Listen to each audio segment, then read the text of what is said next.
નમસ્કાર દર્શક મિત્રો, દિલુક સત્તા શોમાં આપનું સ્વાગત છે। દર વર્ષની જેમ આ વર્ષે પણ ચક્રવાતી તોફાનોનો ખતરો પીછો નથી છોડી રહ્યો।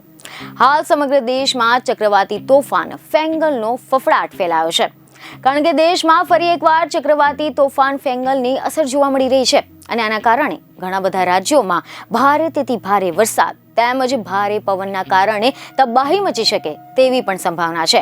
વાવાઝોડાનો ખતરો દેશના 8 રાજ્યોમાં પવન સાથે ભારેથી ભારે વરસાદનું એલર્ટ જારી કરવામાં આવ્યું છે।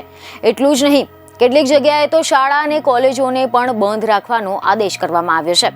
તો ચાલો જાણીએ કે કયા કયા રાજ્યો પર મંડરાયો છે વાવાઝોડાનો ખતરો। શું આ ચક્રવાતની અસર ગુજરાતને પણ થવાની છે?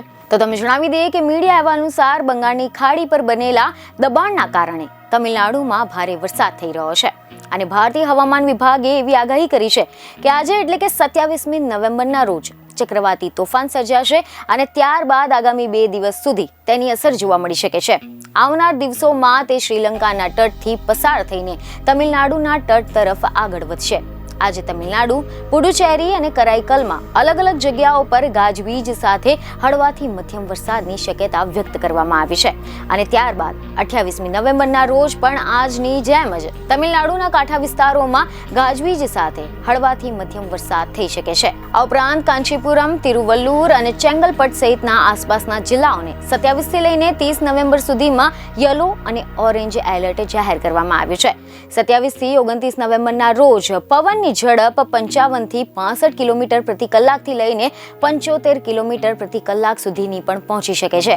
27 નવેમ્બરના હવામાનની સ્થિતિને જોતા પુડુચેરી અને કરાઈકલમાં તમામ સરકારી અને ખાનગી શાળાઓ તેમજ સરકારી ગ્રાન્ટવાળી શાળાઓ અને કોલેજોને બંધ રાખવાનો નિર્ણય લેવામાં આવ્યો છે। હવે જો આપણે વાત કરીએ ગુજરાતની, તો રિપોર્ટ એવા મળી રહ્યા છે કે રાજ્ય હવામાન ખાતાએ મંગળવારે જણાવ્યું કે આગામી 3 દિવસ બાદ તાપમાનમાં ઘટાડો થતા ઠંડી વધવાની છે અને વેસ્ટર્ન ડિસ્ટર્બન્સના કારણે 1 થી 2 ડિગ્રી તાપમાન ઘટી શકે છે। હાલ પૂર્વીય પવનો ફૂંકાતા હવામાનમાં વધુ ફેરફાર થવાની શક્યતા નહીવત છે। બીજને ખબરો સાથે ફરી મળીશું। ધન્યવાદ।